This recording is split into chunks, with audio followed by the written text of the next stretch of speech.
গল্প সমূহ বাংলা সাহিত্যের এক অপূর্ব সমাহার। Please use headphone or earphone for better experience. গল্পটিকে আরও ভালোভাবে উপভোগ করার জন্য হেডফোন বা ইয়ারফোন ব্যবহার করুন।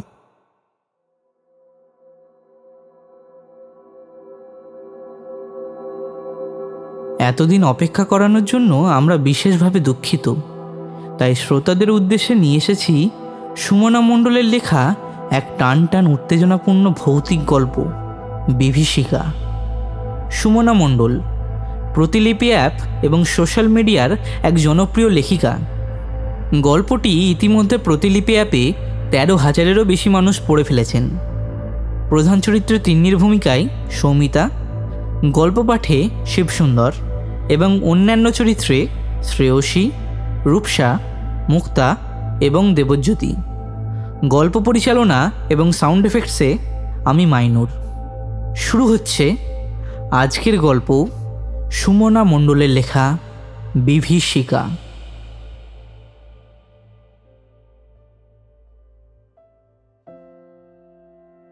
আজ প্রায় 4 বছর পর তিন্নি সপরিবারে মুর্শিদাবাদে তার মামার বাড়িতে গরমের ছুটি কাটাতে এলো। এতদিন তার ভাইদের পরীক্ষার জন্য তারা দীর্ঘ সময় কোথাও পারিবারিক ভ্রমণে যেতে পারেনি। তিন্নি যেন তার এই রোজকার একঘেয়ে জীবনযাপনে হাঁপিয়ে উঠেছিল। এখন এত বছর পর কলকাতা থেকে অনেক দূরে সবুজের মাঝে এসে মন প্রাণ ভরে শ্বাসগ্রহণ করতে পেরে তাকে কোনো এক বাঁধন ছেঁড়া পাখির মতো মনে হচ্ছে, যেন সে সবেমাত্র খাঁচা থেকে বেরিয়ে মুক্তির স্বাদ পেয়েছে।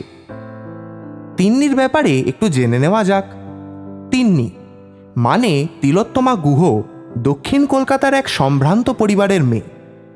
তার পরিবার বলতে সে, তার 2 ভাই এবং তার মা বাবা। তার গ্র্যাজুয়েশন কমপ্লিট এবং সাথে সাথে তার 2 ভাইয়ের 10ম ও দ্বাদশ শ্রেণীর বোর্ড এক্সামও শেষ। তাই প্রায় অনেকটা সময়ের জন্য পুরো পরিবারকে নিয়ে তাদের মামার বাড়িতে ঘুরতে আসা। আজ 2 দিন হলো তারা এখানে এসেছে। সারাদিন ধরে হুড়োহুড়ি করে কেটে গেছে। বাড়িটা শহুরে এলাকায় হলেও একটু বেশি ভেতরের দিকে, তাই মানুষ ও যানবাহনের কোলাহল প্রায় নেই বললেই চলে। বাড়ির পিছনে তিন্নির দাদুর তৈরি এক মাঝারি মাপের সবজি ও ফুলের বাগান আছে। বাগানের শেষ সীমানায় বেড়া দিয়ে ঘেরা। তারপরই বিশাল এক মাঠ। মাঠের শেষ প্রান্তে চোখ রাখলে বড় বড় গাছের সারিতে ঘেরা দিগন্তরেখা নজরে পড়ে। পরিবেশটা বেশ নিরিবিলি। তিন্নির বরাবর নির্জনতা খুবই পছন্দের। যান্ত্রিকতায় ভরা শহুরে ব্যস্ততা ও কোলাহল তার কোনো কালেই ভালো লাগে না। সেখানে তো এক ফালি আকাশ দেখাই বড় দুষ্কর, তার উপর আবার সূর্যাস্ত বা সূর্যোদয় দেখা কোনো প্রশ্নই ওঠে না। এর আগে যতবারই সে এসেছে ততবারই সে বেলা গড়ানোর সাথে সাথে ফুরফুরে হাওয়ায় বিকালের নরম রোদ গায়ে মেখে সূর্যাস্ত দেখার লোভ সংবরণ করতে পারেনি, এবং ফলস্বরূপ তিন্নির সেই সময়ের আস্তানা হয়েছে এই ছাদ। এইবারেও তার কিছু ব্যতিক্রম হলো না। প্রথম 2 দিন অন্যান্য ব্যস্ততার মধ্যে সময় কেটেছে, তাই তার ছাদে ওঠা হয়নি। যদিও কোনো নতুনত্ব নেই, শুধু বাড়িটা এখন আর একতলাতে সীমাবদ্ধ নেই। মামা এই বছরই দোতলা করেছেন। সামনেই গৃহপ্রবেশ, তাই বলা যেতে পারে সেই উপলক্ষেই মূলত ওদের এখানে আসা। তো যাই হোক, তিন্নি আজ দীর্ঘ সময় পরে ছাদে উঠেছে। ছাদের 3 দিকই খোলা। বাড়ির সবাই দুপুরের খাবার সেরে গল্পে মশগুল। দোতলা নতুন হওয়ায় তখনও সেখানে মামারা থাকতে শুরু করেনি, তাই সেটা ফাঁকাই পড়ে আছে। তিন্নির কানে হেডফোনে গান চলছে। বেলা পড়ে এসেছে, তাই গরম আর রোদের তেজ দুটোই বেশ কম। আকাশও সূর্যাস্তের লালচে আভায় রঙিন হয়ে উঠেছে, জানান দিচ্ছে আরও একটি দিনের অন্তিমকাল উপস্থিত। এ যেন প্রকৃতির অপার্থিব সৌন্দর্য ও বিষণ্ণতার এক অদ্ভুত মেলবন্ধন, যাকে অবহেলা করে চোখ ফিরিয়ে নেওয়া যেমন শক্ত, তেমনি একই সাথে তার এই অদ্ভুত রূপের মধ্যে মানব মনের কোণে লুকিয়ে থাকা বিষণ্ণতাকে জাগ্রত করে তোলার যে অসম্ভব ক্ষমতা, তাকে ঠেকানো বড়ই কঠিন। যুগ যুগ ধরে স্বয়ং কবিরাও একথা অস্বীকার করতে পারেননি। তিন্নির মনও সেই রকমই কোনো এক অজানা কারণেই বিষণ্ণ হয়ে উঠছিল। সে একভাবে চেয়েছিল দিগন্তরেখা বরাবর গাছগাছালির ফাঁকে প্রায় অদৃশ্য হয়ে যাওয়া অস্তগামী সূর্যের দিকে। তিন্নির এই ঘোর কাটল অদ্ভুত একটা শব্দে। সে চমকে আশেপাশে চেয়ে দেখল, চারিদিকে আঁধার নামছে। আকাশের রং এখন আর লালচে নেই, ঘন নীলচে ধূসর বর্ণ ধারণ করেছে। সে এতটাই নিজের মধ্যে হারিয়ে গিয়েছিল যে ঠিক কিসের শব্দে সে চমকে উঠেছে সেটা তখনও তার বোধগম্য হয়নি। তবুও তার ঘোর কেটে গিয়ে অকারণেই গাটা ছমছম করে উঠল। সমস্ত ভাবনাকে সরিয়ে রেখে সে উঠে দাঁড়ালো নিচে যাওয়ার জন্য। হঠাৎই তার খেয়াল এলো শব্দটা দোতলা থেকে সিঁড়ি বেয়ে ছাদের দিকে অগ্রসর হওয়ার শব্দ। ঠিক যেন কেউ পায়ে চটি পড়ে হুড়োহুড়ি করে দৌড়ে দৌড়ে ছাদে উঠছিল। যদিও শব্দটা এখন আর হচ্ছে না, তাও তিন্নির মনে হলো হয়তো তার ভাই বোনদেরই কেউ ছাদে আসছিল। তাই সে ছাদ থেকেই সিঁড়ির মুখে এসে তাদের উদ্দেশ্য করে হাঁক দিল, ভাই, এই ভাই, এখানে এত ছোটাছুটি করছিস কেন? দেখবি বাবাকে বলে কেমন মার খাওয়াবো। ভীষণ বার বেড়েছে তোর। ফাঁকা দোতলায় তার নিজের ডাক দেওয়ালে দেওয়ালে প্রতিধ্বনিত হয়ে সেখানেই মিলিয়ে গেল, কিন্তু কারোর সাড়া সে পেল না। এবার তিন্নি একটু ঘাবড়ে গেল, বা বলা ভালো এবার একটু ভয় পেল। কি করবে বুঝতে না পেরে সে তাড়াতাড়ি করে ছাদ থেকে নিচে নামতে লাগলো। ছাদের সিঁড়ি পেরিয়ে একতলায় নামতে যাবে এমন সময় পুনরায় সেই একই শব্দ তার কানে এলো, কিন্তু এইবার শব্দটা হলো উল্টো দিকে, অর্থাৎ কেউ যেন ছুটে ছাদের সিঁড়ি বেয়ে নেমে আসছে নিচে। না, আর অপেক্ষা করতে পারল না তিন্নি। অন্ধকার দোতলার বারান্দা ও সিঁড়ি পেরিয়ে যত তাড়াতাড়ি সম্ভব নিচে একতলায় নেমে এলো, আর সাথে সাথে সেই শব্দটাও যেন দোতলার বারান্দায় সিঁড়ির মুখেই মিলিয়ে গেল। তিন্নি একবার বুক ভরে শ্বাস নিল, সাথে সাথে মায়ের গলা শুনতে পেল, এই তিন্নি, এদিকে আইতে একবার। হ্যাঁ মা, যাই।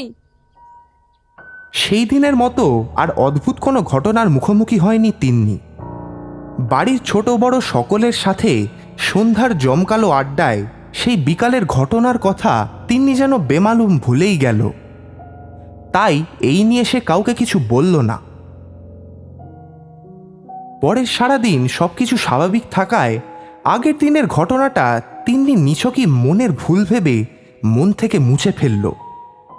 ভাইদের সাথে নিয়ে পুরো দোতলাটা সে ভালো করে ঘুরে দেখল। দক্ষিণ কোণের ছোট একটা ঘর তিন্নির খুব পছন্দ হওয়ায় সে মনে মনে ঠিক করে নিল যে সে যতদিন এখানে আছে ততদিন সে এই ঘরেই থাকবে।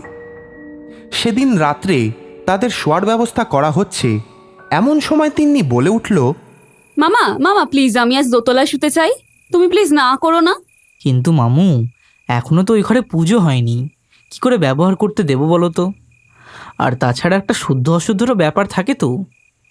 তার থেকে বরং তুই এই দুদিন আমাদের সাথেই শুয়ে পড়। আহ মামা, ঘরের আবার শুদ্ধ অশুদ্ধ কি? যত সব কুসংস্কার। আর এমনিও তো ঘরের ওপর ঘর, নতুন বাড়ি তো আর নয়। ও কিছু হবে না, আমি শোবো ওখানে, ব্যাস, এটাই আমার শেষ কথা। আচ্ছা বাবা, বেশ বেশ, তাই হবে, কিন্তু একটা শর্তে রাজি হতে পারি। তোর ওখানে একা শোয়া চলবে না, তোর সাথে বড়দের কেউ শোবে। কারণ নতুন জায়গা, কোনো অসুবিধা হলে তখন কে সামলাবে? হ্যাঁ, তাই একা থাকার অনুমতি দিতে পারলাম না। অবশেষে মামার কথা মতো তিন্নি, তার বড় ভাই এবং তার মায়ের শোয়ার ব্যবস্থা করা হয় দোতলার ওই ঘরে। তিন্নির খুশি আর দেখে কে। রাত্রি তখন 2:30। তিন্নি ও তিন্নির ভাই তখনও ফেসবুকে নিউজ ফিড স্ক্রোল করে চলেছে। বাড়ির বাকি সদস্যরা তখন গভীর ঘুমে মগ্ন। অন্ধকার ঘরে শুধুমাত্র মাথার উপর বনবন করে ঘুরতে থাকা ফ্যানের শব্দ। বাইরে ঝিঁঝি ডাকছে। রাতের আকাশের চাঁদটা রূপোর থালার মতো চকচক করছে। সারা ঘরে চাঁদের আলো খেলে বেড়াচ্ছে। সমগ্র ঘরটায় এক মোহময় পরিবেশ সৃষ্টি হয়েছে। কিন্তু তিন্নি আর তার ভাইয়ের এসবে কোনো ভ্রুক্ষেপ নেই। এই সময়টাতে তারা দুজনেই সোশ্যাল মিডিয়ায় মশগুল হয়ে থাকে। সেদিনও ছিল। বেশ কিছু সময় পর হঠাৎই তিন্নির ফোনে একটা নোটিফিকেশন এলো। শুয়ে শুয়ে ফেসবুকের নিউজ ফিড স্ক্রোল করতে করতে কখন যে তার চোখ লেগে গেছে তা তিন্নি বুঝতে পারেনি। নোটিফিকেশনের শব্দে তার তন্দ্রা কাটে। ফোনটা হাতে নিয়ে নোটিফিকেশন প্যানেল চেক করে সে দেখে ঝিমটির মেসেজ। ঝিমটি তিন্নির মামার ছোট মেয়ে। ওর খুব আদরের। প্রিয় বন্ধু বললেও খুবই কম বলা হবে। আসলে দুজনের মধ্যে বয়সের পার্থক্য খুব একটা বেশি না হওয়ায় ওদের জুটিটা বেশ জমকালো। তিন্নি যতদূর শুনেছিল ঝিমটি স্কুল শেষ করে ব্যাঙ্গালোরে পড়তে গেছে। কিন্তু তিন্নি সাধারণত ঝিমটিকে আগে কখনো এত রাত্রে মেসেজ বা ফোন কোনোটাই করতে দেখেনি। তিন্নি একটু অবাকই হলো। পাশে তাকিয়ে দেখল তার ভাই ও মা দুজনেই গভীর ঘুমে আচ্ছন্ন। তিন্নি ঝিমটির মেসেজ চেক করবে বলে ইনবক্স ওপেন করল। ঝিমটির মেসেজ, এই দি ভাই, একবার ছাদে আসবি? একবার দেখতে ইচ্ছা করছে তোকে খুব। মানেটা কি? দীর্ঘ 4 বছর ধরে অপেক্ষা করে আছি, একবার আসবি ছাদে? অনেক গল্প জমে আছে। কী সব বলছে ওইটা? তিন্নি মেসেজটা পড়ে কিছু বুঝে উঠতে পারল না। তার মনে অনেক প্রশ্ন এসে ভিড় করছে। কি হচ্ছে এসব তার সাথে? ঝিমটি কি ঠাট্টা করছে এত রাত্রে? এসব মেসেজের মানে কি? আর ঝিমটি তো এখন ব্যাঙ্গালোরে। তাহলে সব ছাদে আয়, তোকে দেখতে ইচ্ছে করছে, এসব কথা কেন বলছে ও? তাহলে কি ঝিমটি বাড়ি ফিরেছে? কিন্তু না, তা কি করে হয়? ঝিমটি ফিরলে তো ও জানতেই পারত, কারণ এই বাড়িতে তো ওই একমাত্র বন্ধু ঝিমটির। তাই ঝিমটি ফিরলে সবার আগে ও তিন্নির কাছেই ছুটে আসতো। তাহলে কি তিন্নি ঘুমিয়ে পড়েছিল বলে ওকে কেউ ঝিমটির বাড়ি ফেরার খবর দেয়নি? এত প্রশ্নের মাঝে তিন্নির ঘুমটা পুরোপুরি উবে গেছে।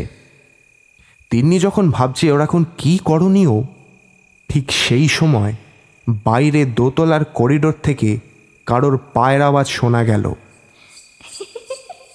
ঠিক যেন কেউ দৌড়ে পালালো। তিন্নির তখন ঘরের দরজা, যেটা সোজা করিডোরের সাথে লাগোয়া, সেদিকে খেয়াল হলো। কিন্তু এ কি, দরজাটা হাট করে খোলা কেন? ওর স্পষ্ট মনে আছে ও ঘরে ঢোকার পর দরজা নিজের হাতে বন্ধ করে শুয়েছিল। তাহলে কি মা বা ভাই? কিন্তু হঠাৎই তিন্নির যেন মনে হলো দরজার পাশ থেকে কেউ সরে গেল। চাঁদের আলোতে তার ছায়া তিন্নি স্পষ্ট দেখেছে। না, তিন্নি এবার আর চুপচাপ বসে থাকতে পারল না।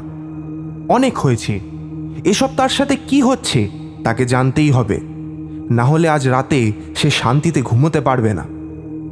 তার মনে মনে খুব রাগ হলো ঝিমটির আর বাড়ির লোকজনের উপর। এই অসময় এসব বাজে মজা তার একেবারেই পোষায় না। তাই সমস্ত ভাবনা মাথা থেকে সরিয়ে ঘরের বাইরে করিডোরে এসে এলো। পুরো করিডোর ফাঁকা, কোথাও কারোর কোনো শব্দ নেই। করিডোরের বেশিরভাগ জুড়েই অন্ধকার খেলা করছে। করিডোরের এক প্রান্ত থেকে অপর প্রান্তে কি আছে তা বোঝা দায়। ঘরের সামনে করিডোরের শেষ প্রান্তে থাকা জানালা দিয়ে হালকা জ্যোৎস্না এসে বারান্দার অর্ধেক অংশকে আলোকিত করে তুলেছে। আলো আঁধারের এই অদ্ভুত খেলায় সময়ও যেন থমকে গিয়ে তাদের সাথে সামিল হয়েছে। সমগ্র পরিবেশটাই কেমন যেন অদ্ভুত হয়ে আছে। মনে হচ্ছে যেন এই পুরো বাড়িতে তিন্নি একাই জীবিত আর বাকিরা প্রাণহীন শবদেহ। তিন্নির এই কথা মনে হতেই গাটা কেমন শিরশির করে উঠল। এই ভরা গরমেও তার শীত করতে লাগলো।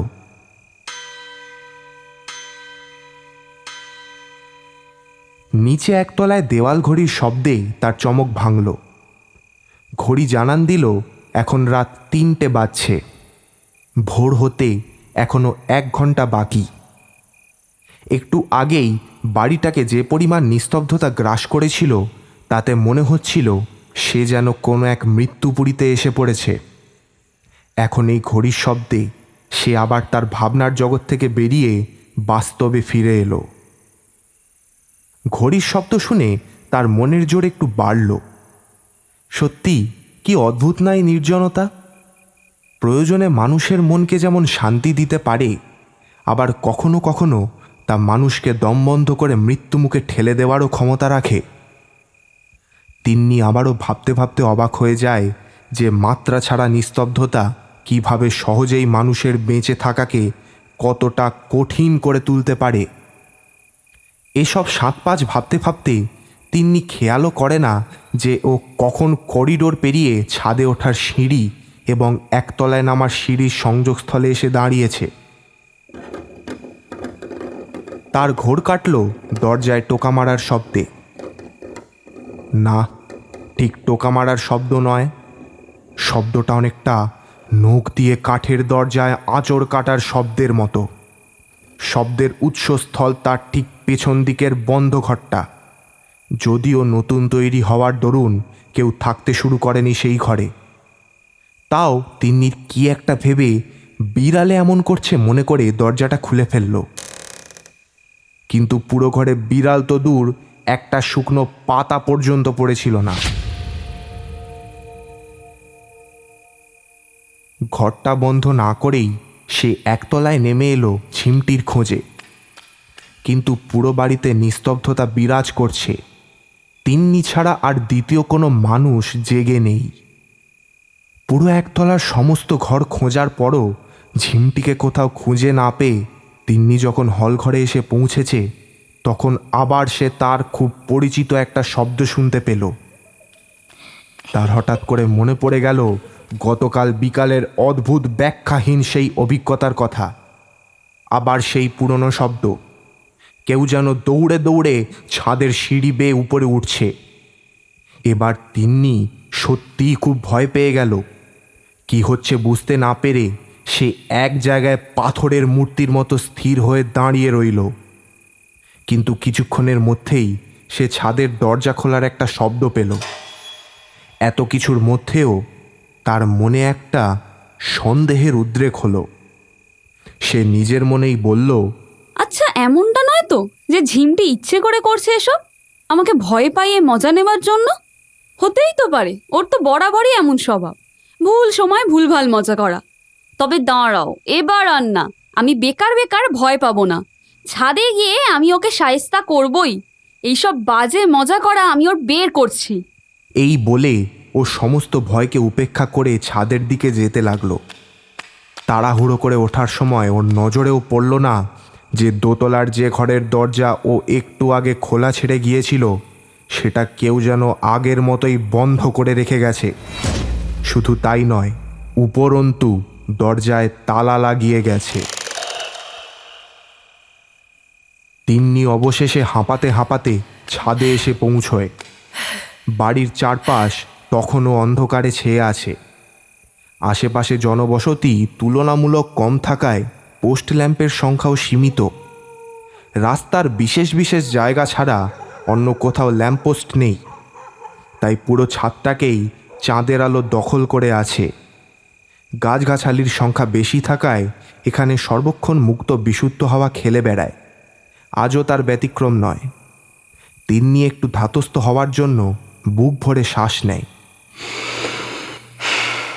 ইস মা গো, এমন বিশ্রী পচা গন্ধ কোথা থেকে আসছে? তিন্নি হাত দিয়ে তার নাক চাপা দেয়। চারিদিকে তাকিয়ে দেখতে গিয়ে তার চোখ যায় বাড়ির পেছনের দিকের ছাদের কিনারাটায়। চোখ পড়ার সাথে সাথেই সে বরফের মতো জমে যায়। এ কি দেখছে ও? এটা ঝিমটি ছাদের কার্নিশে এভাবে দাঁড়িয়ে আছে কেন? ও একটু কাছে এগোতেই চাঁদের হালকা আলোতে ঝিমটির সমগ্র চেহারাটা তিন্নির কাছে স্পষ্ট হয়ে যায়, আর সাথে সাথে ওর ভয়টা বেড়ে দ্বিগুণ হয়ে যায়। এ কী অবস্থা ঝিমটির? এত বীভৎস! মাথার চুলগুলো খোলা এলোমেলো ভাবে হাওয়ায় উঠছে। ধূসর রঙের একটা ছেঁড়া ময়লা জামা, যেন কত বছরের পুরনো। তাতে জায়গায় জায়গায় শুকনো রক্তের ছোপ, সারা শরীরে আঁচড়ের দাগ, কোথাও বা মাংস উঠে গেছে তো কোথাও ছাল উঠে এসেছে। এতটা দেখার পর তিন্নি আর নিজেকে সামলাতে পারছিল না। এটা কি দেখছে ও? এটা কি সত্যি ঝিমটি নাকি অন্য কিছু? ভয়ে কষ্টে তিন্নির চোখ ফেটে জল বেরিয়ে আসছে। ওর কোনো কিছু বলার বা করার কোনো ক্ষমতা বাকি নেই। অনিচ্ছা সত্ত্বেও ওর চোখ আটকে গেল মেয়েটার মুখের দিকে। ভয়ে ও শিউরে উঠল। এ কি? এ তো অবিকল ঝিমটি, কিন্তু চোখ, উফ কি বিভৎস! একটা চোখ পুরো সাদা, চোখের মণি উধাও, আর একই সাথে অপর চোখ থেকে অঝরে জল পড়ছে, যেন সেই চোখ তিন্নিকে অনেক কিছু বলতে চেয়েও পারছে না। এমন যন্ত্রণা ও বিভৎসতার অস্বাভাবিক মেলবন্ধন তিন্নি আগে কখনো প্রত্যক্ষ করেনি। মেয়েটার ঠোঁটগুলো শুকিয়ে কালো রং ধারণ করেছে।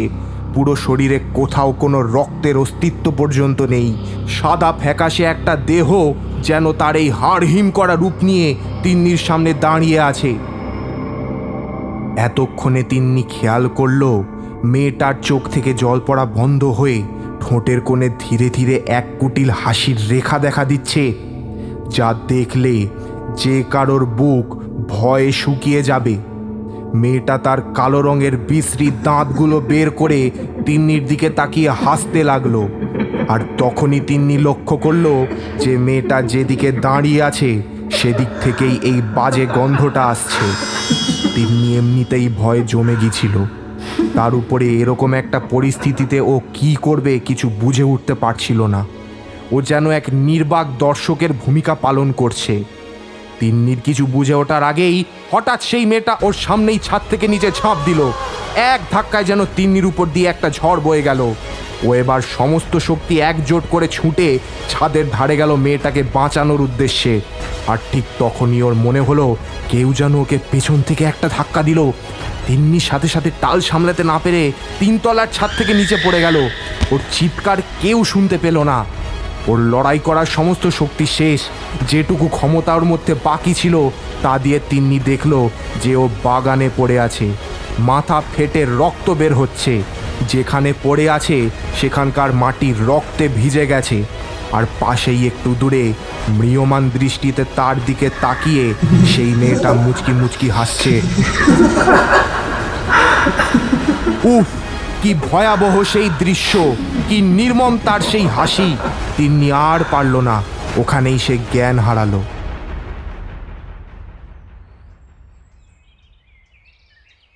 জ্ঞান ফিরলে তিন্নি নিজেকে আবিষ্কার করল দোতলার সেই ঘরে খাটের পাশের মেঝেতে।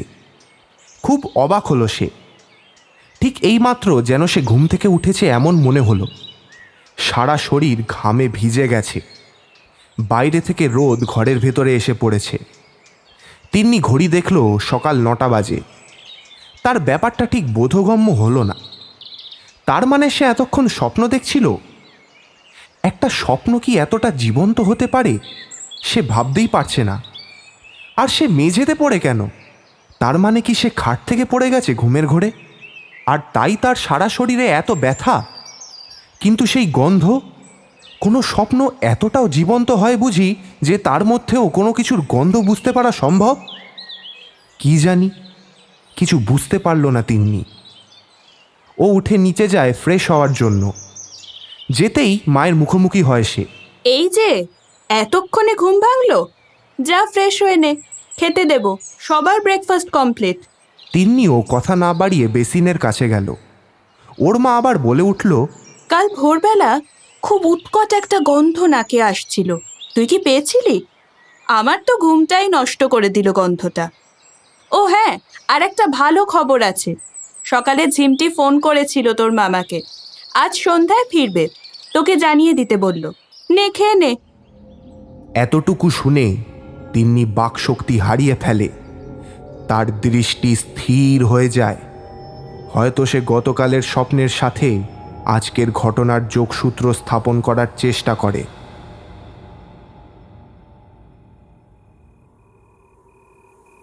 সন্ধ্যা হয়েছে। বাড়িতে আজ খুশির জোয়ার। প্রায় 3 বছর পর ঝিমটি তার নিজের বাড়িতে ফিরছে, তাও বরাবরের মতো। বাড়িতে তার আদর আপ্যায়নের মহাপ্রস্তুতি চলছে। সবাই খুব খুশি, কিন্তু তিন্নি যেন হাজার চেষ্টার পরও খুশি হতে পারছে না। আজ প্রায় 4 বছর পর সে তার জীবনের সবথেকে গুরুত্বপূর্ণ একজন, তার প্রিয় বন্ধু ঝিমটির মুখোমুখি হবে। কিন্তু এই সুখবরটা তিন্নির মনকে বারবার বিচলিত করে তুলছে। গত রাতে দেখা স্বপ্নটা তাকে তাড়া করে বেড়াচ্ছে। সে অশুভ কিছুর ইঙ্গিত পাচ্ছে। তাই সে সমস্ত কোলাহল থেকে দূরে বাড়ির পিছনের বারান্দায় এসে বসল। তার মনটা আজ অস্থির হয়ে আছে। বারান্দা থেকে খুব সুন্দর চাঁদ দেখা যাচ্ছে। বাইরে মৃদুমন্দ বাতাসের দোলায় জানালার বাইরে অবাঞ্ছিতভাবে বেড়ে ওঠা ঘাসফুলগুলো ঈষৎভাবে দুলছে। তিন্নি নিজের মনকে শান্ত রাখার জন্য সেদিকেই মনটা নিবেশ করল। কিছুক্ষণ পর তার চমক কাটল তুলির ডাকে। তুলি ওদের পোষা বিড়াল। ওদের বলতে তিন্নি আর ঝিমটির। ঝিমটি যখন ক্লাস 11-এর ছাত্রী, তখন তুলিকে ঝিমটির দাদু রাস্তা থেকে কুড়িয়ে বাড়িতে এনেছিল। সেই থেকে তুলি এই বাড়িরই এক সদস্য। আর তিন্নির আসা যাওয়ার দরুন সেও তুলির খুব ভালো বন্ধু হয়ে গেছে। তুলি এসে চুপচাপ তিন্নির কোলে শুয়ে পড়ল। তিন্নি তার মাথায় হাত বোলাতে অন্যমনস্ক হয়ে পড়েছিল। কিছুক্ষণ পর তিন্নি বাইরের ঘরে একসাথে তার বাড়ির লোকজনের আনন্দমুখর গলা শুনতে পেল। এমন সময় তার ছোট ভাই হুড়োহুড়ি করতে করতে এসে তিন্নিকে বলল, এই দিদি চল শিগগির, ঝিমটি দিদি এসে গেছে, তো তোকে খুঁজছে। বলেই চলে গেল। তিন্নির মনে যেন কোনো উত্তেজনা নেই। তাও সে তার সমস্ত চিন্তা মন থেকে ঝেড়ে ফেলে তুলিকে কোলে নিয়ে বাইরের হল ঘরে পৌঁছল ঝিমটির সাথে দেখা করার জন্য। এরপর যা ঘটল তার জন্য সেখানে উপস্থিত কেউই একেবারে প্রস্তুত ছিল না। তিন্নি ঘরে প্রবেশ করতেই তুলি ঝিমটির দিকে তাকিয়ে প্রচণ্ড ভারী গলায় শব্দ বের করতে লাগল।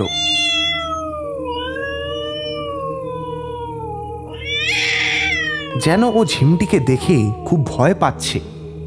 কেউ প্রথমে কোনো আমল না দিলেও তিন্নির মনে সেই আগের ভয়টা আবার চাড়া দিয়ে উঠল। এবার ঝিমটির উপস্থিতি তিন্নিকেও যেন একটু অস্বস্তিতে ফেলছে। তুলি তখনও তিন্নির কোলেই ছিল। এরপর ঝিমটি সানন্দে তিন্নিকে সবে কোলাকুলি করতেই যাবে, এমন সময় অকস্মাৎ তুলি বিশাল গর্জন করে ঝিমটির উপর ঝাঁপিয়ে পড়ল। আর ঠিক সেই মুহূর্তেই ভীষণ আশ্চর্যজনকভাবে ঝিমটি তুলিকে বিশাল এক ধাক্কা দিয়ে পাশে ছিটকে ফেলে দিল। যেন ঝিমটি আগে থেকেই জানতো এমন কিছু একটা ঘটবে, তাই সে নিজেকে প্রস্তুত করেই রেখেছিল। এই অবাঞ্ছিত ঘটনায় ঘরে উপস্থিত সবাই ভীষণ অবাক হয়ে যায়। অবশ্য অবাক হওয়ারই কথা, কারণ ঝিমটি আর তুলির মধ্যে যা সম্পর্ক, তাতে তুলির ঝিমটির প্রতি এমন আক্রমণাত্মক ব্যবহার করার কোনো প্রশ্নই ওঠে না। আর অপরদিকে ঝিমটি যেভাবে তুলির আক্রমণ প্রতিহত করল, তাতে ঝিমটিকে খুব অস্বাভাবিক বলে মনে হয়েছে বাড়ির সবার। সেই মুহূর্তে ঝিমটিকে দেখে মনে হচ্ছিল তার মধ্যে কোথা থেকে যেন 100 মানুষের শক্তি এসে ভর করেছে।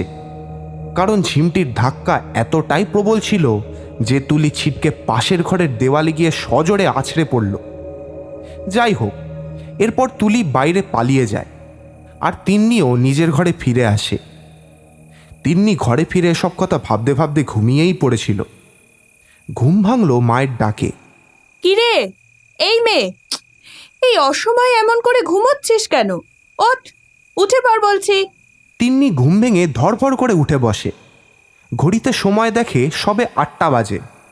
মা আবার বলে, এই তোর ব্যাপারটা কি বলতো?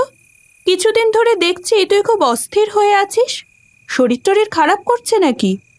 এতদিন পর ঝিমটি এলো, ওর সাথে গল্প করা তো দূর, ঠিক করে কথাটাও বললি না। আর ওদিকে ঝিমটিও সেই যে নিজের ঘরে ঢুকেছে আর তো বেরোনোর নামই করছে না। যে মেয়ে তোর সঙ্গ পাওয়ার জন্য মুখিয়ে থাকতো, আজ সে একবারের জন্য তোর ধারে কাছে এলো না। আচ্ছা, তোদের মধ্যে কি কোনো ঝামেলা হয়েছে? না না মা, কিছু হয়নি তো। তিন্নি শান্ত গলায় উত্তর দিল। কি জানি বাবা, তোদের ব্যাপার স্যাপার তো কিছুই মাথায় ঢোকে না আমার। মা বেরিয়েই যাচ্ছিল ঘর থেকে, হঠাৎ তিন্নি বলে উঠল, আচ্ছা মা, তুমি আজ একটা অদ্ভুত জিনিস খেয়াল করলে? তুলি ঝিমটিকে দেখে হঠাৎ ওভাবে রিয়াক্ট করলো কেন? আমি যতদূর জানি বা লক্ষ্য করেছি, তুলি ঝিমটি অন্ত প্রাণ, কিন্তু আজ তুলি আর ঝিমটির ওরকম ব্যবহার আমার একেবারেই স্বাভাবিক লাগেনি। তুই বেকার ভাবছিস সেই সাধারণ একটা বিষয় নিয়ে। আসলে তুলি ঝিমটিকে প্রায় অনেক বছর পর দেখলো তো, তাই হয়তো ওরকম ব্যবহার করেছে। তুই শুধু শুধু এসব নিয়ে এত ভাবিস না। আর তাছাড়া তিন্নি গত 3 বছরে একবারও বাড়িতে আসার সুযোগ পায়নি।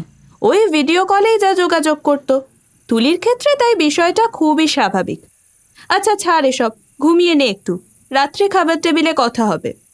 আমি এখন যাই, বুঝলি, অনেক কাজ পড়ে আছে। আচ্ছা, ঝিমটিকে কি ডেকে দেব? কথা বলবি একটু? না থাক, তুমি যাও। মা চলে গেলে তিন্নি গান চালালো ফোনে।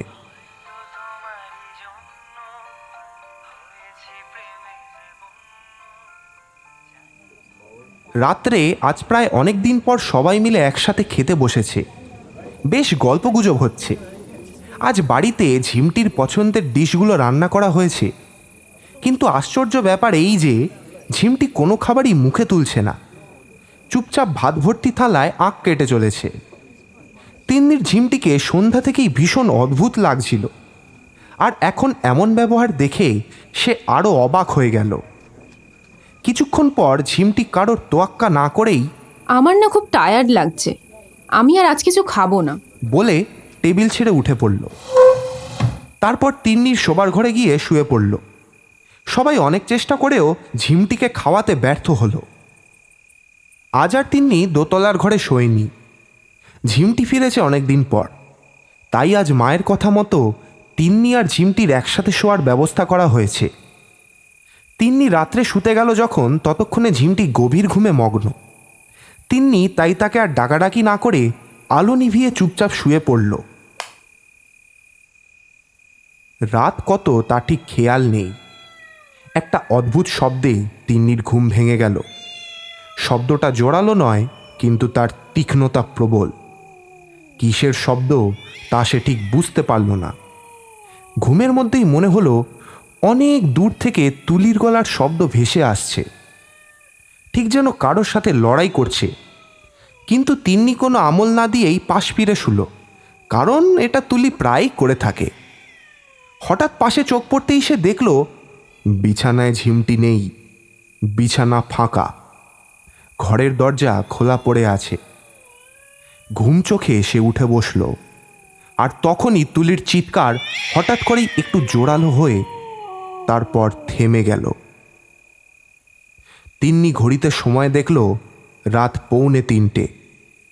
অল্প একটু জল খেয়ে সবেমাত্র শুতে যাবে, এমন সময় বাইরের পেছনের বারান্দা থেকে আসা একটা অদ্ভুত শব্দে তিন্নির সমস্ত ঘুম এক নিমেষে উবে গেল। কারণ বাইরে থেকে কারোর কোনো কিছু চেবানোর শব্দ ভেসে আসছিল, যা আদতে তেমনভাবে শোনা না গেলেও তার তীব্রতাটা অনেক বেশি। তিন্নির মনটা এক অজানা আশঙ্কায় কু ডেকে উঠল। সে তড়িঘড়ি বিছানা ছেড়ে শব্দের উৎস খুঁজতে ঘরের বাইরে বের হলো। পুরো হলঘরে অন্ধকার ছেয়ে আছে, কোথাও কেউ নেই। তিন্নির এবার ভয় করতে শুরু করেছে। শব্দটা বাড়ির পেছনের দিকের বারান্দা থেকে আসছে। তিন্নি কৌতূহল উপেক্ষা করতে না পেরে ধীর গতিতে এগোতে লাগলো। কী চমক অপেক্ষা করে আছে তার জন্য? কি দেখবে সে বারান্দায় গিয়ে? তুলি ঠিক আছে তো? দিভাই, এত রাতে এখানে কি করছিস? চমকে ওঠে তিন্নি ঝিমটির গলা পেয়ে। পেছনে ফিরে তাকায়। ঝিমটি জিজ্ঞাসু চোখে দাঁড়িয়ে আছে। তার চোখ মুখ একেবারেই স্বাভাবিক। কি রে, কি হলো তোর? ভয় টয় পেলি নাকি? এমন করে তাকিয়ে আছিস আমার দিকে যেন কোনো ভূত দেখে ফেলেছিস। বলেই সে খিলখিল করে হাসতে লাগলো। তিন্নির যেন ঘোর কাটল। নিজেকে সামলে নিয়ে সে বলল, না মানে ওই আর কি তুলিকে দেখতে এসেছিলাম। আসলে সন্ধেবেলা তোর সাথে কীরকম অদ্ভুত ব্যবহার করলো, তাই ভাবলাম একবার দেখে যাই আর কি। ওই তো দেখ কি সুন্দর ঘুমোচ্ছে। আর সন্ধ্যের ঘটনাটা নিয়ে তুই এত ভাবিস না, সবে তো এলাম, সব ঠিক হয়ে যাবে দেখবি। চল শুতে চল এখন। কিন্তু তুই কোথায় ছিলি? আমি তো ওয়াশরুম গেছিলাম। তুই না সত্যি একটু বদলালি না। চল ঘরে যাই, কাল সকালে জমি আড্ডা হবে। চল চল। তিন্নি উত্তর দেয়। দুজনেই ঘরে গিয়ে আর কোনো কথা না বলে যে যার মতো শুয়ে পড়ে। পরদিন সকালে বিশাল কোলাহলের শব্দে তিন্নির ঘুম ভেঙে যায়। পাশে তাকিয়ে দেখে ঝিমটি বিছানায় নেই। তাড়াতাড়ি করে সে ঘরের বাইরে আসে। এসে দেখে বাড়ির পেছনের বাগানে বাড়ির লোকের জটলা। তিন্নি অসম্ভব ভয়ে শিউরে ওঠে। কি হয়েছে ওখানে? সবাই ওইভাবে জটলা করে দাঁড়িয়ে কি দেখছে? আর ঝিমটিই বা কোথায়? তিন্নি এক ছুটে বাগানে উপস্থিত হয়।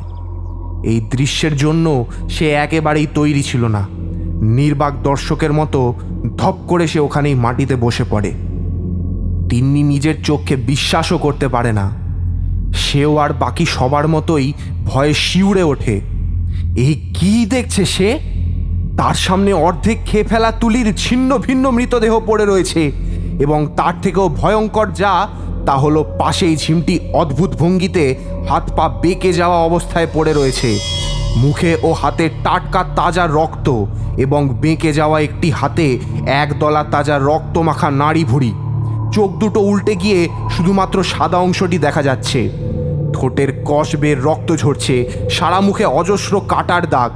এই সব দৃশ্যগুলি পরপর সাজালে আপাত দৃষ্টিতে যা মনে হচ্ছে তা কল্পনা করে তিন্নির শিরদাঁড়া দিয়ে একটা ঠান্ডা স্রোতধারা নেমে আসে। তিন্নি ভয় দুহাতে মুখ ঢাকে। হঠাৎই তার সেই স্বপ্নে দেখা মেয়েটার কথা মনে পড়ে যায়। এত নৃশংসতার মধ্যেও তিন্নির সেই মেয়েটির সাথে ঝিমটির বর্তমান চেহারার একাধিক সাদৃশ্য চোখে পড়ে। তিন্নি আর ভাবতে পারে না। ওখান থেকে দৌড়ে নিজের ঘরে এসে বমি করতে শুরু করে। বেশ কিছুক্ষণ সময় লাগে তার ধাতস্থ হতে। সেই বেলার মতো সে তার ঘরেই থেকে যায়, আর মনে মনে শুরুর দিন থেকে আজ অবধি ঘটে যাওয়া ঘটনাগুলো পরপর সাজাতে থাকে। ভাবতে ভাবতে কখন সে ঘুমিয়ে পড়ে সে নিজেও বুঝতে পারে না। অন্যদিকে বাড়ির সবার মন এরকম এক অপ্রত্যাশিত ঘটনায় বেশ বিক্ষিপ্ত। তুলির অস্বাভাবিক মৃত্যু বাড়ির সবাইকে অত্যন্ত চিন্তায় ফেলে দিয়েছে। কারোর মন ভালো নেই, তাই বাধ্য হয়েই মামাকে গৃহপ্রবেশের পুজো বাতিল করতে হয়েছে। সবাই ভাবছে ঝিমটির কঠিন কোনো এক অসুখ হয়েছে, তাই সবার সারাদিন তাকে নিয়েই কেটে গেছে। সন্ধে হয়েছে, চারিদিকে থমথমে একটা পরিবেশ। সকালের ঘটনাটা সবার মনকে নাড়িয়ে দিয়েছে, তাই আজ সবার মধ্যে অন্য দিনের মতো কোনো কথাবার্তা নেই। কোলাহলপূর্ণ বাড়িটার সময়টা এক ধাক্কায় যেন কেউ থামিয়ে দিয়েছে। তিন্নি ঘরেই ঘুমাচ্ছিল। হঠাৎই মা এসে তাকে ডাকাডাকি শুরু করে। তিন্নি ধড়ফড় করে উঠে বসে। মায়ের চোখ মুখের ভাব দেখে বুঝতে সময় লাগে না যে কিছু একটা গণ্ডগোল হয়েছে। মা খুব ভয় পেয়ে আছে। তিন্নি মাকে জিজ্ঞাসা করে, কি হয়েছে মা? তোমাকে এরকম লাগছে কেন? সব ঠিক আছে তো? ঝিমটি কোথায়? ও ঠিক আছে? মা কাঁদতে কাঁদতে ভেঙে পড়ে। দেখেই বোঝা যায় যে ভীষণ ভয় তার মনে জেঁকে বসেছে। তিন্নি মাকে আশ্বস্ত করে। আরে আরে তুমি কাঁদছো কেন? কি হয়েছে বলো আমাকে। তিন্নি অস্থির হয়ে ওঠে। মা কাঁদতে কাঁদতেই বলে, আমার কিছু ঠিক লাগছে না, আমি এখানে আর থাকবো না। তোর বাবাকে বল আমরা কলকাতা ফিরবো। কেন? আবার কি হলো? হতে কি বাকি আছে বলবি? যত সব ভুতুরে কাণ্ড। না হলে একজন মানুষ কখনো বিড়াল মেরে তাকে কাঁচা চিবিয়ে খেতে পারে বল? আমি বলছি শোন, ও আমাদের ঝিমটি নয়, ও আমাদের ঝিমটি কিছুতেই হতে পারে না। ও নিশ্চয়ই অন্য কেউ ও আমাদের ক্ষতি করতে এসেছে। আমার খুব ভয় করছে, কিছু একটা কর, আমার আর ভালো লাগছে না। বলেই তিন্নির মা দুহাতে মুখ ঢেকে কাঁদতে শুরু করে। আরে কিছু হবে না, কেঁদো না। তিন্নিও মাকে বুকের মাঝে জড়িয়ে ধরে তাকে আশ্বাস দেয়। এরই মধ্যে বাইরের ঘরে কোলাহল শোনা যায়। তিন্নির বুকটা ছ্যাঁত করে ওঠে, আবার কি হলো এই ভেবে। মাকে সাথে নিয়ে সে বাইরে আসে। হল ঘরে সবাইকে খুব চিন্তিত দেখায়। তিন্নির মামি হাউমাউ করে কাঁদছে। ছোট ভাই বোনেরা ভয় দিদার পিছনে চুপ করে দাঁড়িয়ে আছে। তিন্নি তাদের উদ্দেশ্যে প্রশ্ন করে, কি কি হয়েছে? তোমরা এমন ভাবে বসে আছো কেন? আর মামিই বা কাঁদছে কেন? দিদার পিছন থেকে ঝিমটির ছোট বোন ভয়ে ভয়ে উত্তর দেয়, দিদিয়াকে বাড়িতে কোথাও খুঁজে পাওয়া যাচ্ছে না, তাই মা কাঁদছে। তিন্নি বিস্ময়ে হতবাক হয় এই ভেবে যে এই অবস্থায় ঝিমটি কোথায় যেতে পারে। মানে পাওয়া যাচ্ছে না মানেটা কি? দিদা বলে, হ্যাঁ রে মা, সকালে ওই ঘটনার পর ওর তো আর জ্ঞান ফেরেনি। ওকে তোর দাদুর ঘরে শোয়ানো হয়েছিল। দুপুরে ওকে খাওয়ানোর অনেক চেষ্টা করা হয়েছে, কিন্তু কোনো খাবারই তাকে খাওয়ানো সম্ভব হয়নি। আরে একটু আগে আমি ঘরে ধূপ দেখাতে গিয়ে দেখি ও বিছানায় নেই। তো দাদু ওকে খুঁজতে ওপরে গেছে, আর মামা বাড়ির সামনেটা কি জানি কোথায় কি করছে। ওদিকে তুলির মৃতদেহটাও সৎকার না করেই তো দাদু বাগানে কবর দিল।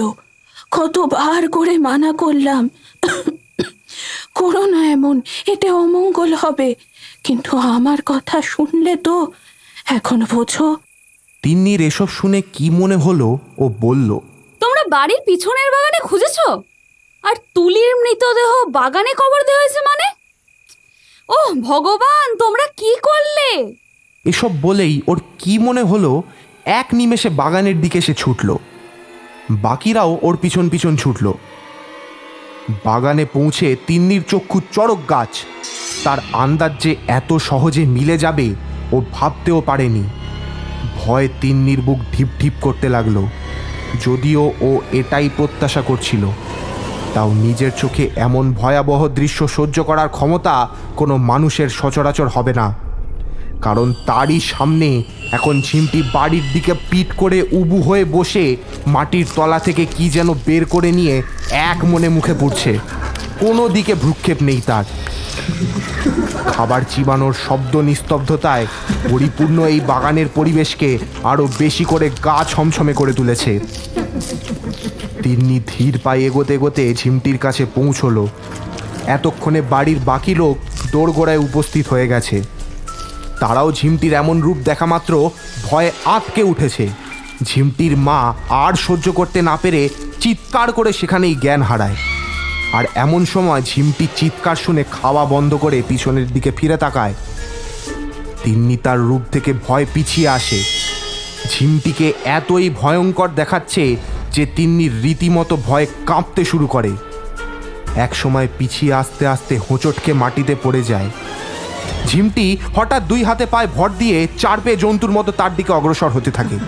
উফ, কি বিভৎস তার চেহারা! খোলা এলোমেলো চুলগুলো মুখের দুপাশে ঝুলছে।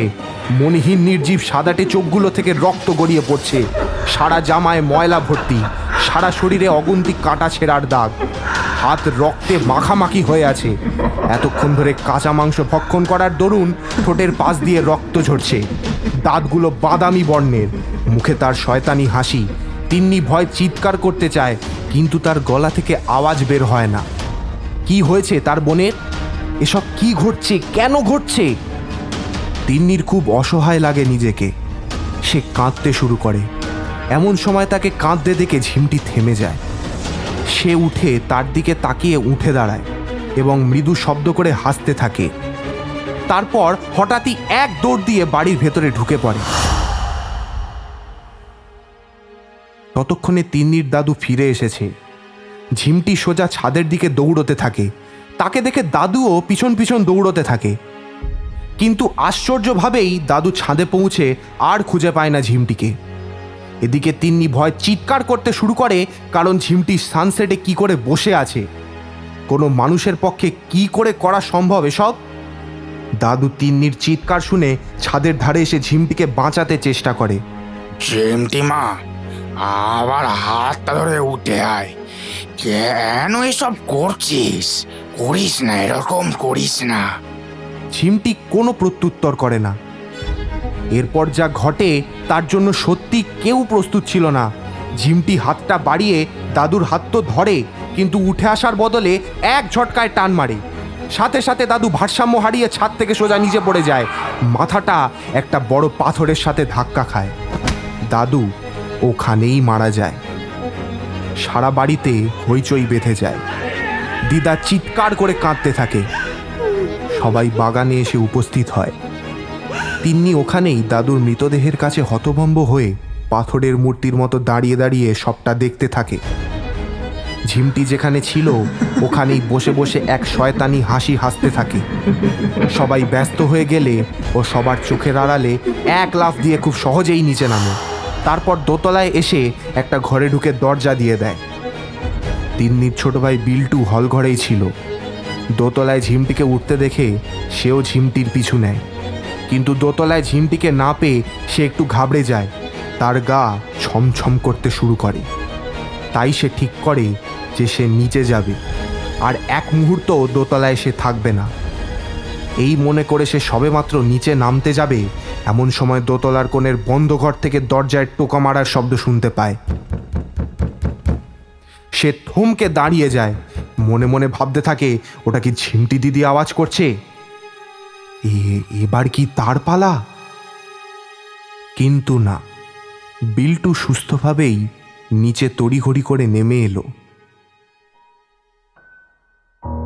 তিন্নির দাদু মারা গেছেন আজ 3 দিন হলো। বাড়ি এখন আর বাড়ি নেই। দাদু মারা যাওয়ার পর সবাই যেন নিজ নিজ সত্তা হারিয়ে ফেলেছে। দিদা বিছানায় শয্যা নিয়েছে, কিছুতেই তাকে খাওয়ানো যাচ্ছে না।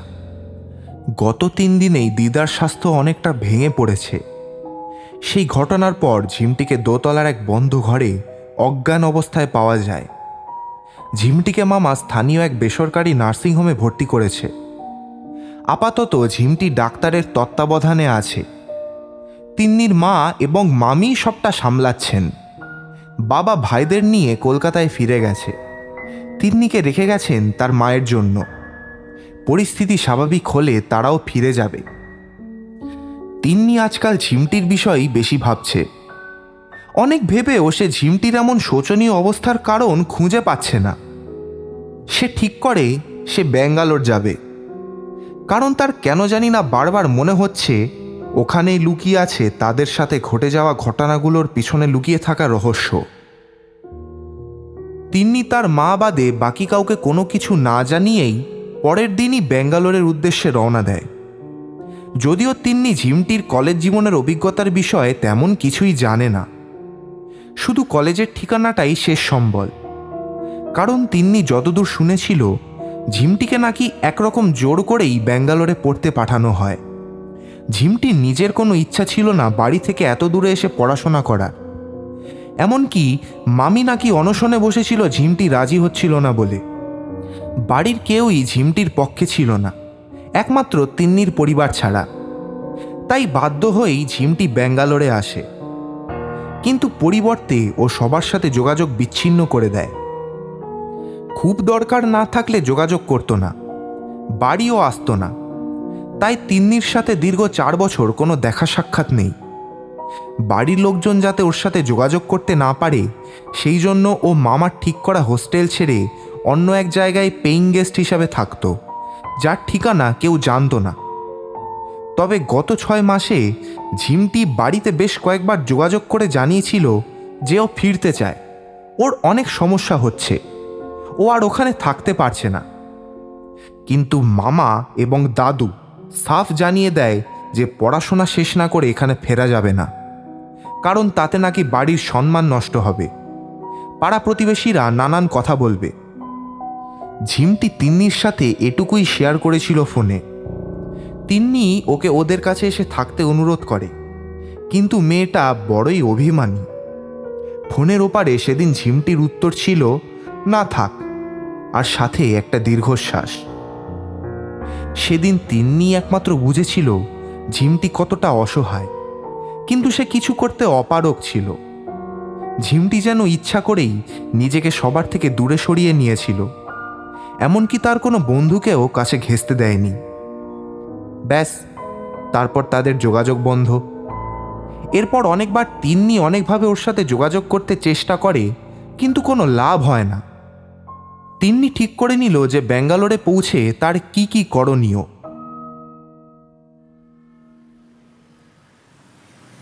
যথারীতি দিন 2 পর ব্যাঙ্গালোর পৌঁছে তিন্নি সবার আগে ঝিমটির কলেজে যায়। সেখানে প্রথম কেউ ঝিমটির বিষয়ে মুখ খুলতে চাইছিল না।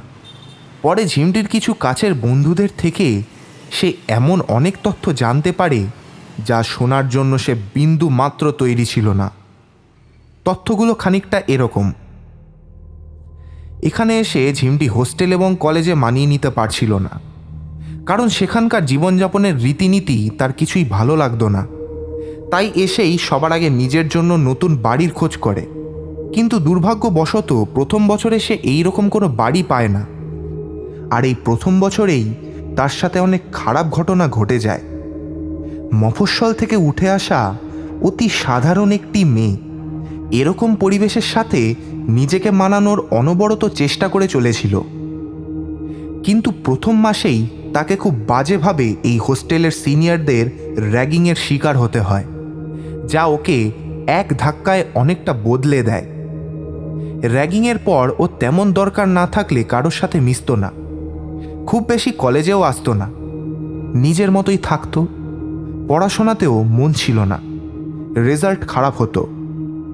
এরপর 3rd সেমের শুরুতে ও একটা বাড়ি ভাড়া পেল আর ওখানে থাকতে শুরু করলো।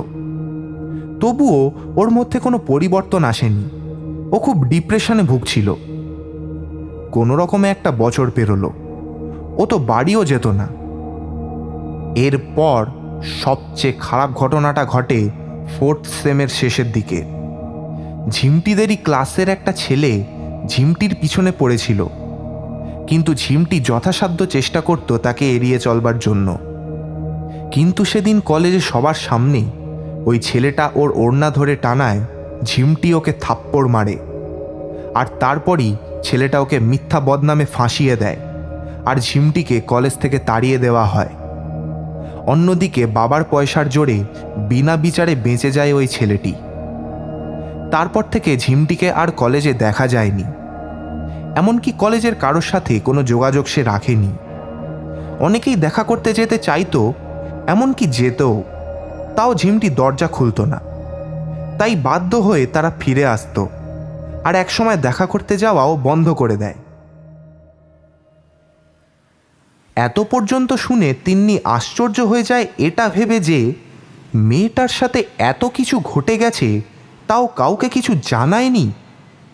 তাদের কাছে ঝিমটির ঠিকানা জানতে চাইলে ওদের মধ্যে একজন তাকে ঠিকানাটা দেয়। ঠিকানা নিয়ে তিন্নি যথারীতি সেখানে পৌঁছয়। ঝিমটি যেখানে বাড়ি ভাড়া নিয়েছিল সেটা কলেজ থেকে 1 ঘন্টার দূরত্বে অবস্থিত একটি ছিমছাম মফস্বল বলা যেতে পারে। তিন্নি বাড়ির সামনে এসে উপস্থিত হলো। ছোট বাগান দিয়ে ঘেরা একতলা একটা বাড়ি, কিন্তু গেটে তালা ঝুলছে। তিন্নি একটু হতাশ হলো। এত দূর এসে কোনোভাবেই কি কোনো সূত্র সে উদ্ধার করতে পারবে না? খালি হাতেই ফিরে যেতে হবে তাকে? কি এমন ঘটেছিল শেষ পর্যন্ত ঝিমটির সাথে, যাতে আর ঝিমটির এমন অবস্থা? তিন্নি কি কোনোভাবেই তা জানতে পারবে না?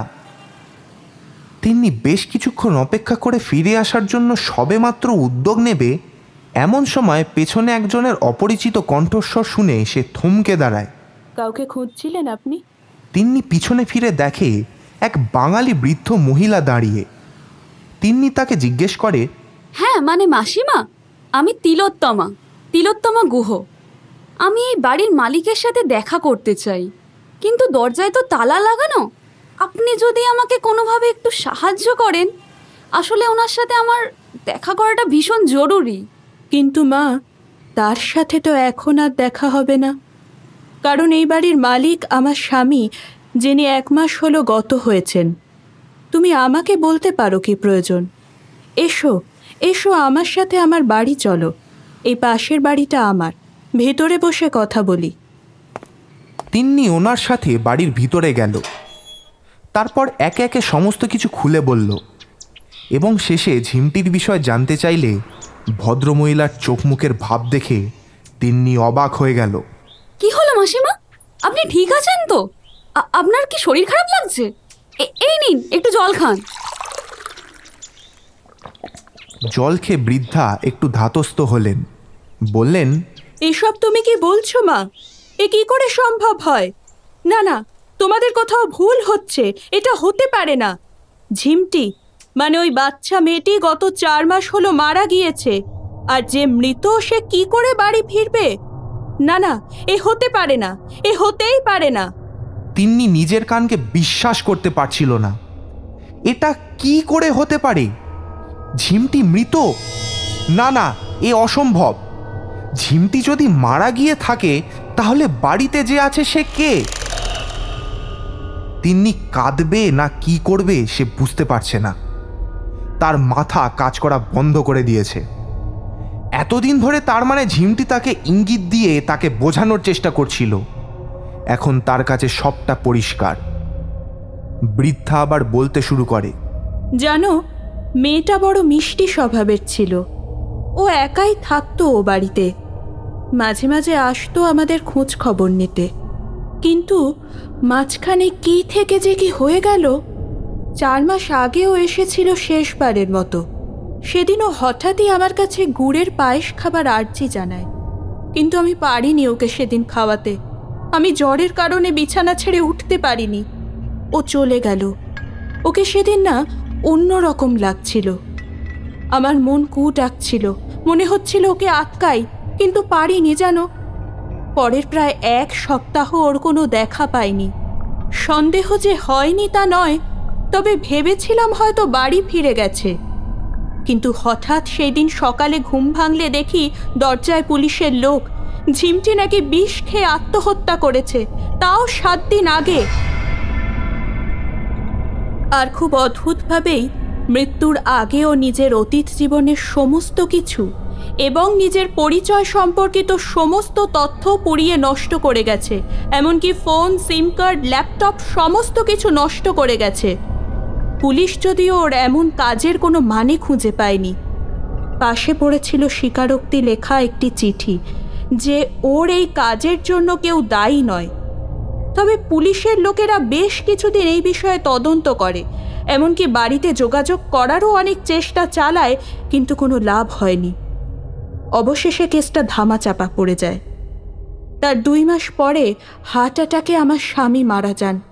তারপর থেকে আমি একাই থাকি এখন। ঝিমটিকে খুব মনে পড়ে জানো, ভীষণ আফসোস হয় সেদিনের জন্য। এত অবধি বলে তিনি কান্নায় ভেঙে পড়লেন। তিন্নি হতবাক হয়ে বসে থাকে। ওর মুখ দিয়ে কোনো কথা সরে না। বৃদ্ধা আবার বলে, তুমি যা বললে তা যদি সত্যি হয় তাহলে আমি বলবো খুব খারাপ। মেয়েটা বেঁচে থাকতে অনেক কষ্ট পেয়েছে। তোমরা কি জানতে ও ওর নিজের খারাপ অবস্থার জন্য নিজের বাড়ির লোককে সব সময় ঘৃণা করত। বাড়ির কথা জিজ্ঞাসা করলে রেগে বেরিয়ে যেত। এখন তোমার কথা অনুযায়ী ও যদি আবার ফিরে এসে থাকে তাহলে বলবো তোমার বাড়ির লোকের এখন খুব বিপদ। শুনে যা মনে হলো তাতে ও মৃত্যুর পরেও শান্তি পায়নি। তাই ও এরকম বিভীষিকা তৈরি করে নিজের প্রতিহিংসা চরিতার্থ করতে চাইছে। তুমি যত তাড়াতাড়ি সম্ভব বাড়ি ফিরে যাও, আর দেরি করো না। তিন্নির এবার ভয় করতে শুরু করেছে। পরপর এতগুলো মানসিক ধাক্কা ও আর নিতে পারছে না। নিজেকে অসহায় লাগছে তার। কি জানি ওদিকের কি অবস্থা, সবাই ঠিক আছে তো? বাড়ির লোকজনের জন্য চিন্তা বাড়তে থাকে। তিন্নি তড়িঘড়ি ওখান থেকে বেরিয়ে বাড়ির পথ ধরে। তাকে যত তাড়াতাড়ি সম্ভব বাড়ি পৌঁছতেই হবে। তিন্নি বাড়িটা পিছনে ফেলে কিছুটা পথ এগিয়েছে, এমন সময় তার ফোন বেজে ওঠে। কল রিসিভ করতে গিয়ে তিন্নির হাত থমকে যায়, কারণ কলটা ঝিমটির নম্বর থেকে আসছে। ভয় তিন্নির সারা গায়ে কাঁটা দিয়ে ওঠে। যে মৃত সে কি করে একজন জীবিত মানুষকে ফোন করতে পারে? এদিকে ফোনটাও অনবরত বেজে চলেছে। ভয়ে ভয়ে কলটা রিসিভ করলো তিন্নি। ওপার থেকে ঝিমটির শান্ত গলায় মৃদু শব্দে তাচ্ছিল্যে ভরা হাসি ভেসে এলো, কিন্তু কোনো কথা সে বলল না। তিন্নিরও ভয় হাত পা ঠান্ডা হয়ে গিয়েছিল। ও কিছু বলার আগেই ফোনটা কেটে গেল। তিন্নি এবার নিজে নম্বরটায় কল করলো, কিন্তু কলটা শব্দ করে কেটে গেল। তিন্নি ওর মাকে ফোন করলো।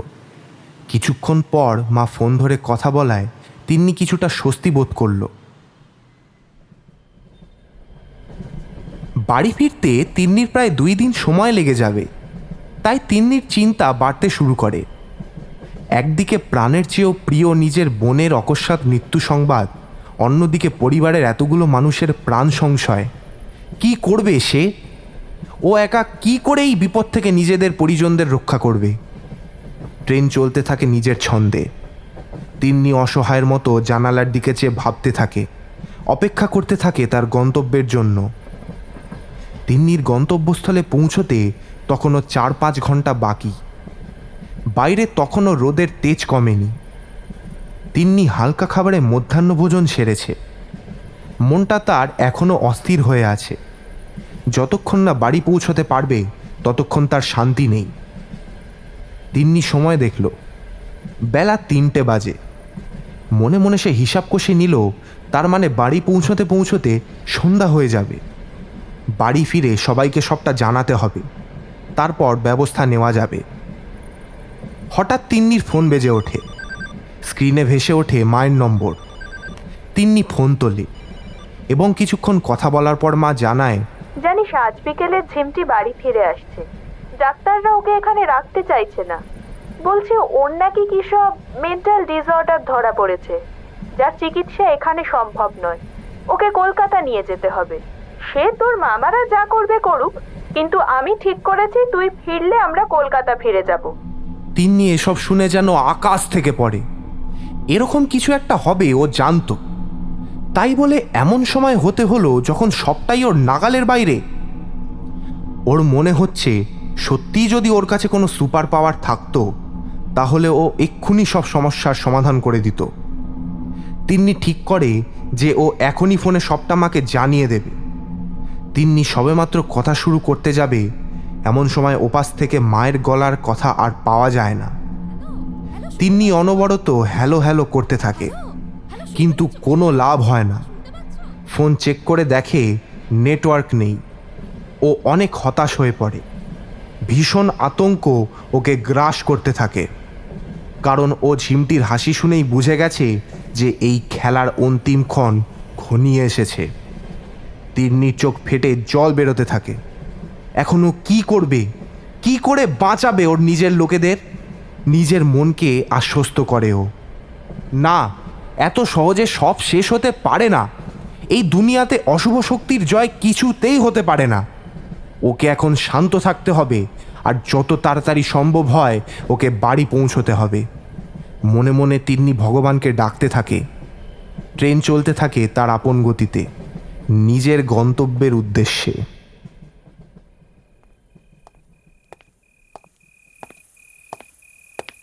বাড়ি ফিরতে তিন্নির রাত হয়ে গেছে।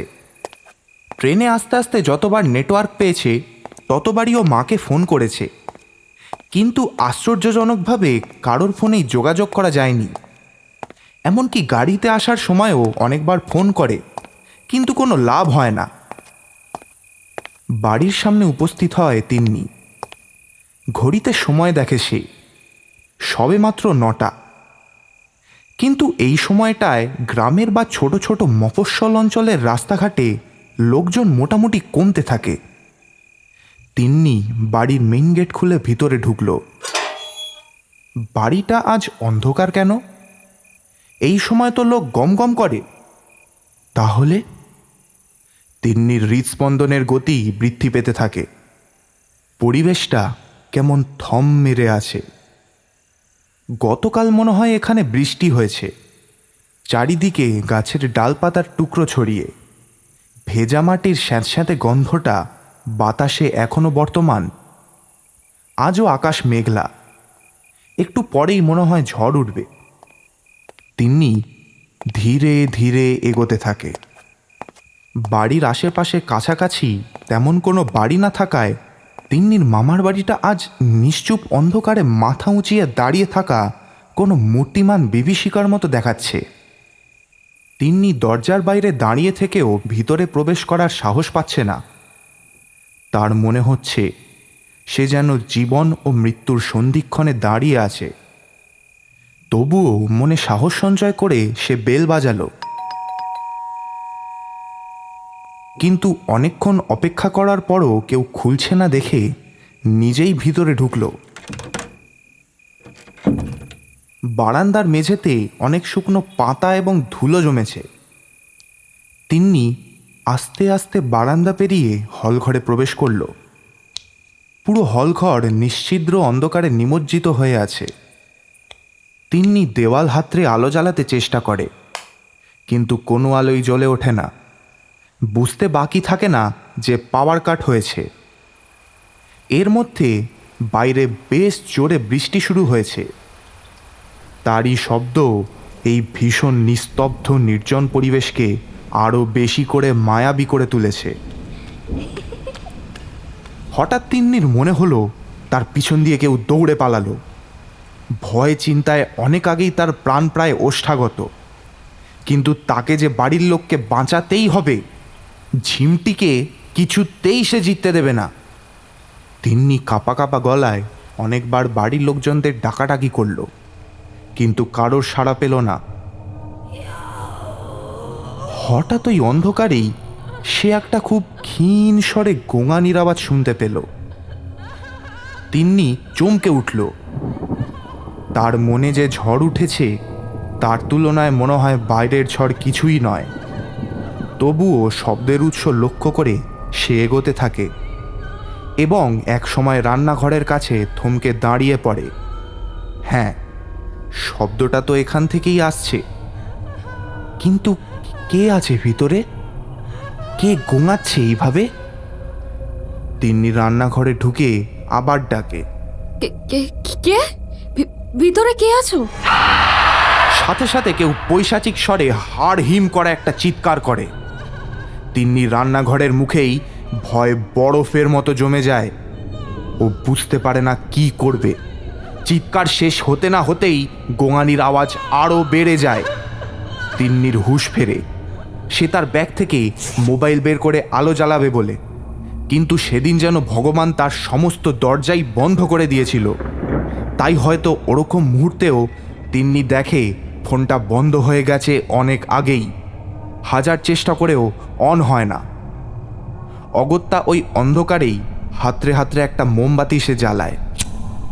তার স্বল্প আলো সমস্ত রান্নাঘরে ছড়িয়ে পড়ে। পুরো রান্নাঘরে সে ছাড়া আর কেউ নেই। সারা বাড়িতে কোনো জনমানবের চিহ্ন পর্যন্ত নেই। বাইরে মুষলধারে বৃষ্টির ঝমঝম শব্দে চারিদিকটা ভরে উঠেছে। মোমবাতি হাতে তিন্নি রান্নাঘর থেকে বেরিয়ে আসতে গিয়ে পায়ে কিছুর সাথে ঠোকর খায়। নিচে চোখ পড়তেই সবিস্ময়ে চিৎকার করে ওঠে, দিদা, দিদা তোমার এই অবস্থা কে করলো? দিদা, দিদা কে করলো তোমার এই অবস্থা? দিদা কে করলো? দিদা নিচে রক্তাক্ত অবস্থায় পড়ে রয়েছে। কাঁধের কাছ থেকে কেউ খুবলে খেয়েছে। রান্নাঘরের মেঝেটা রক্তে রাঙানো। দিদাকে এই অবস্থায় দেখে কান্নায় ভেঙে পড়ে তিন্নি। চিৎকার করে সে কাঁদতে থাকে। তোমার কিছু হবে না দিদা, আমি জানি দিদা, আমি সব জেনে গেছি। ও আমাদের ঝিমটি নয়। আমাদের ঝিমটি নিজেদের লোকের ক্ষতি করতে পারে না। ও এখন এক প্রতিহিংসা পরায়ণ অশুভ শক্তি। ওকে জিততে দিলে চলবে না। তুমি হার মেনো না, আমি তোমাদের বাঁচাবই। তিন্নি অসহায়ের মতো কাঁদতে কাঁদতে বলতে থাকে। অনেক কষ্টে দিদার মুখ থেকে কথা বেরোয়, ও আমাদের বাঁচতে দেবে না, ও সবাইকে মেরে ফেলবে। ও তোর দাদুকে মেরেছে, তুলিকে মেরেছে, আমাকেও, আর তোর মামা। দিদার কথা বন্ধ হয়ে যায়। প্রাণ পাখিটা বেরিয়ে গিয়ে নিথর প্রাণহীন দেহটা পড়ে থাকে তিন্নির সামনে। তিন্নি আরও একবার ধাক্কা খায়। নিজের চোখের সামনে নিজের প্রিয়জনদের মৃত্যুকোলে ঢলে পড়তে দেখেও কিছু করতে না পারার যন্ত্রণা তিন্নিকে ভেঙে চুরমার করে দেয়। দিদার মৃতদেহের দিকে তাকিয়ে অসহায়ের মতো কাঁদতে কাঁদতে কুঁকিয়ে ওঠে তিন্নি। এমন সময় বাইরে সশব্দে বজ্রপাত হয়। সেই আওয়াজে তিন্নি চমকে নিজের হাতে 2 কান চেপে ধরে। বাইরে চোখ চলে যায় তার। বিদ্যুতের আলোর ঝলকানিতে সে দেখতে পায় সিঁড়ির কাছে কেউ একজন দাঁড়িয়ে আছে। একটু ভালো করে খেয়াল করতে দেখে ঝিমটি দাঁড়িয়ে, সেই ভয়াবহ চেহারা যাকে তিন্নি তার স্বপ্নে দেখেছিল।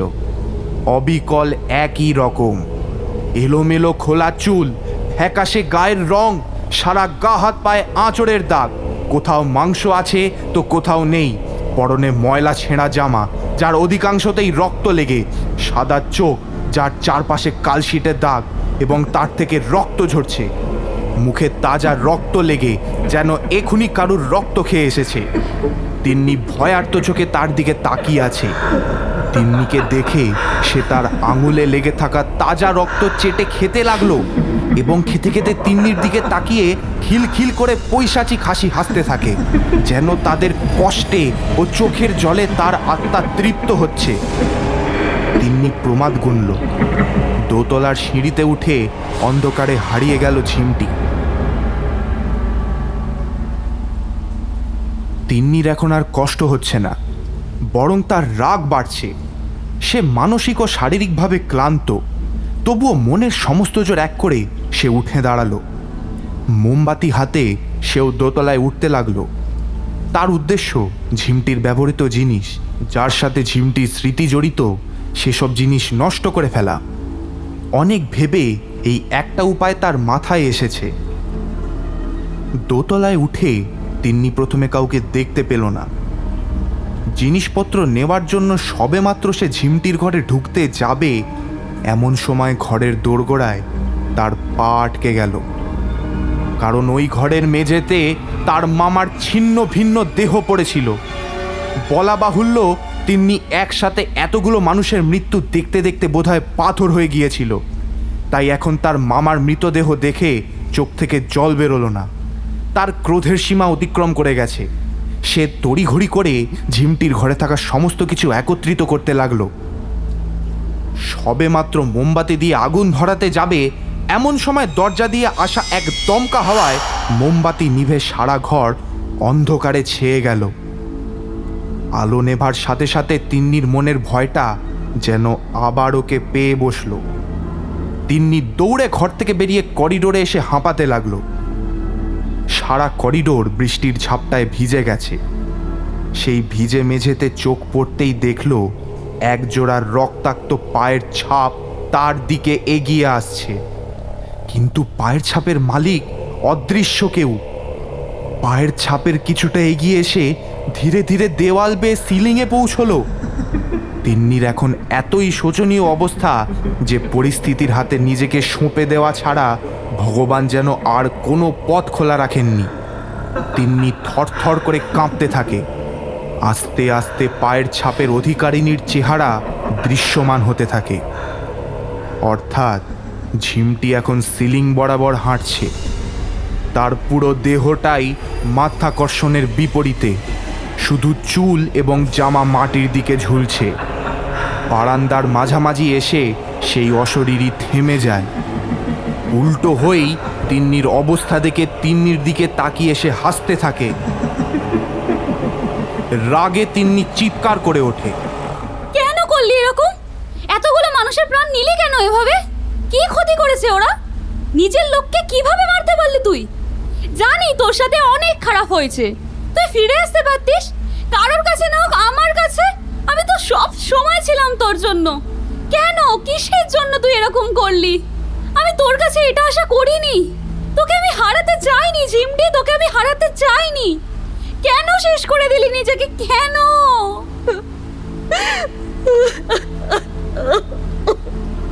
তিন্নি এবার কাঁদতে থাকে। অশরীরী যেন তিন্নির কাছ থেকে এই প্রশ্নগুলোর আশাই করেনি। হঠাৎ করেই তার মধ্যে কিছুটা পরিবর্তন আসে মনে হয়। কারণ অশরীরীর সেই ভয়াবহ চেহারা থাকলেও চোখ থেকে জল ঝরতে শুরু করে। সেও কাঁদতে থাকে। এতক্ষণ তার কণ্ঠস্বর পুরুষ ও মহিলার কণ্ঠস্বরের সংমিশ্রণে হলেও ঝিমটি আবার নরম গলায় কথা বলে উঠল। কোন মুখে ফিরতাম? কার কাছে ফিরতাম? যাকে নিজের বাবা মা সব জানার পরেও গ্রহণ করতে চায়নি, তার এই পৃথিবীতে কারোর কাছে ফেরার পথ বা মুখ থাকে? আমার কাছে কোনো রাস্তা ছিল না। এই সমাজ আমাকে গ্রহণ করতোই না। একজন ধর্ষিত একাকী মেয়ে যে লড়াই করার জন্য নিজের পাশে বাবা মাকে পর্যন্ত পায়নি, কি করে সে একা লড়াই করতে পারতো বলবি?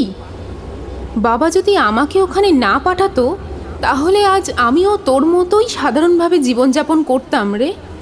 তিন্নি যেন আকাশ থেকে পড়ল। কি বলছে ঝিমটি এসব? কি বলছিস? ধর্ষিত মানে? আর মামা আমি জানতো? এসবের মানে কি? হ্যাঁ হ্যাঁ, এবারে প্রত্যেকে জানতো আমার অবস্থার কথা। আমাকে কলেজ থেকে বের করে দেওয়ার পর আমি চেয়েছিলাম ফিরে আসতে। অনেকবার যোগাযোগও করি বাবা ও দাদুর সাথে, যদিও আমি জানাইনি যে কলেজ থেকে আমাকে রাস্টিকেট করা হয়েছে। বাবা বলল কোনোভাবেই যেন পড়াশোনা শেষ না করে ফিরে আসি, ওদের নাকি সম্মান নষ্ট হবে। আমি ছিলাম ওখানে তাও, কিন্তু সেদিন দরজার বাইরে বেল বাজলে আমি ভাবলাম বাড়ি থেকে কেউ এসেছে হয়তো, কিন্তু সেদিন দরজা খোলাটাই আমার জীবনের সব থেকে বড় ভুল ছিল। যারা কলেজে আমাকে মিথ্যে বদনামে ফাঁসিয়েছিল, সেই তারাই নিজেদের বন্ধুদের সাথে নিয়ে এসে ধর্ষণ করে, তাও অজ্ঞাত অবস্থায়, তাই কেউ টেরও পায়নি। বিশ্বাস কর, জ্ঞান ফেরার পর যখন সব বুঝেছিলাম, শেষ করতে গিয়েছিলাম নিজেকে, কিন্তু মায়ের মুখটা মনে পড়ল। বাড়িতে ভরসা করে শুধুমাত্র মাকে জানালাম সব, কিন্তু সেদিন মাও নিজের কোল সরিয়ে নিল। আমার শেষ ভরসাটুকুও চলে গেল আমার পাশ থেকে।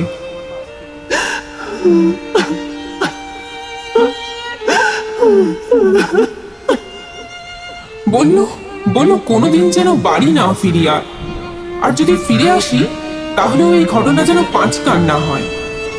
সেদিন মায়ের কাছেও আমার প্রাণের থেকে নিজের সম্মানের দাম অনেক বেশি ছিল। পিসিমণিকে ফোন করেছিলাম জানাবো বলে, কিন্তু তার সময় ছিল না শোনার। সেই মুহূর্তে আর কোনো উপায় না পেয়ে মৃত্যুকেই সর্বশেষ রাস্তা মনে হয়েছিল আমার, যে আমাকে এই যন্ত্রণা থেকে মুক্তি দিতে পারে। তাই শেষ করে দিলাম নিজেকে। তিন্নি এত সব শোনার জন্য একেবারেই তৈরি ছিল না। ওর নিজের লোকেদের এমন মানসিকতার কথা শুনে অবাক হচ্ছিল, কিন্তু তাও প্রাণ নেওয়া তো কোনোভাবেই সঠিক সিদ্ধান্ত হতে পারে না। তাই সে বলল, কিন্তু নিজেকে শেষ করে কি মুক্তি পেলি তুই? আর এতগুলো মানুষের প্রাণের বিনিময়ে মুক্তি পাওয়া কখনো সম্ভব নয়। তুই ভুল করছিস ঝিমটি, তুই ভুল করছিস। ঝিমটি পুনরায় আগের চেহারায় ফিরে আসে, আবার সেই ভয়াবহ বিকৃত চেহারায়। আবার সেই হাড় হিম করা কণ্ঠস্বর বেরিয়ে এলো, পারিনি বলেই তো তোদেরকে শান্তিতে বাঁচতে দেব না। আমার এই অবস্থার জন্য তোরাই দায়। সবাইকে মারবো, এক এক করে সবাইকে মারবো। ঝিমটি এগোতে থাকে, তিন্নি পিছিয়ে যেতে থাকে। তার খেয়াল থাকে না যে সে করিডোরের শেষ প্রান্তে খোলা জানালার কাছে চলে এসেছে, যেটা পুরোপুরি খোলা। পিছোতে পিছোতে তিন্নি ভয় কাঁদতে থাকে। বারবার ঝিমটিকে বোঝানোর চেষ্টা করে, সবার হয়ে ক্ষমাও প্রার্থনা করে, কিন্তু কোনো লাভ হয় না। ঝিমটি তিন্নির উপর ঝাঁপিয়ে পড়ার আগেই খোলা জানলা দিয়ে তিন্নি নিচে পড়ে যায়। বাইরে মুষলধারে বৃষ্টি পড়ছে। ভিজে মাটিতে তিন্নির রক্তাক্ত অবস্থায় পড়ে থাকে। মাথায় তার আঘাত লাগে, সারা শরীর বৃষ্টির জলে ভিজছে। চোখ দুটো তার ঝাপসা হয়ে আসে। সেই ঝাপসা দৃষ্টি নিয়েই শেষবারের মতো দোতলার জানালার দিকে সে তাকায়। দেখে ঝিমটি তার দিকে তাকিয়ে দাঁড়িয়ে আছে। তিন্নির চোখের সামনে সমস্তটা অন্ধকার হয়ে গেল।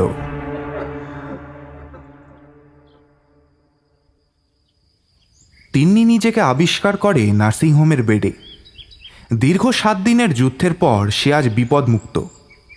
মাথায় গভীর চোট লেগেছিল তার। চোখ খুলেই সে সবার আগে মা বাবাকে দেখে খুশিতে কেঁদে ফেলল। সে কিছু বলতে গেলে মা বাধা দিয়ে বলল, আচ্ছা আচ্ছা থাক, কিছু বলতে হবে না।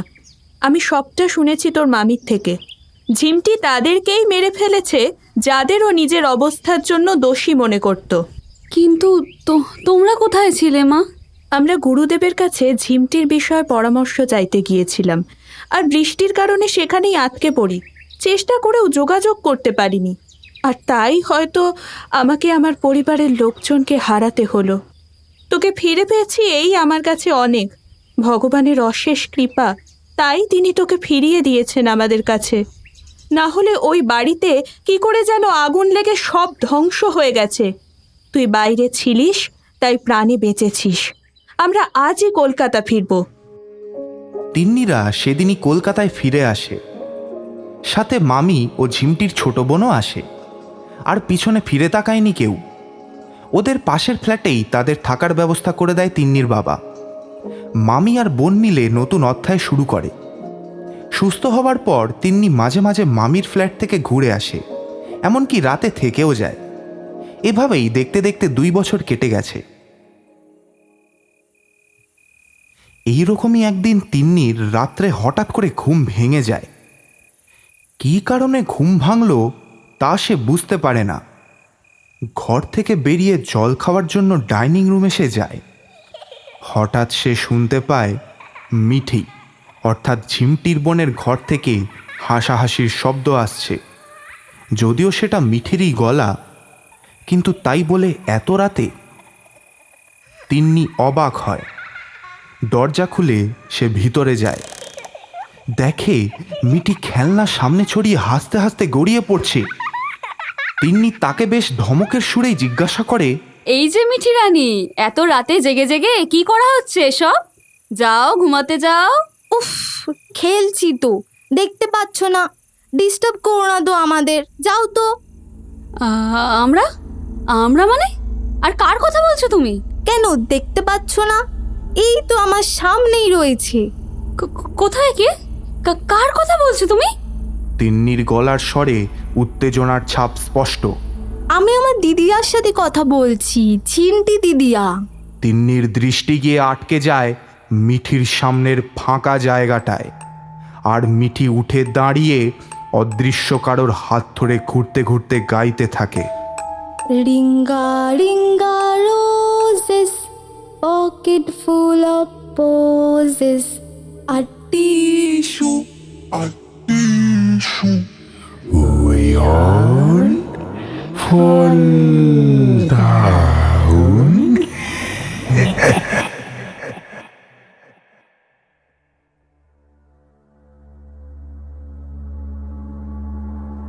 এতক্ষণ শুনছিলেন সুমনা মণ্ডলের লেখা বিভীষিকা।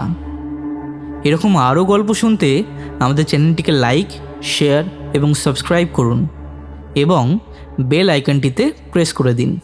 ধন্যবাদ।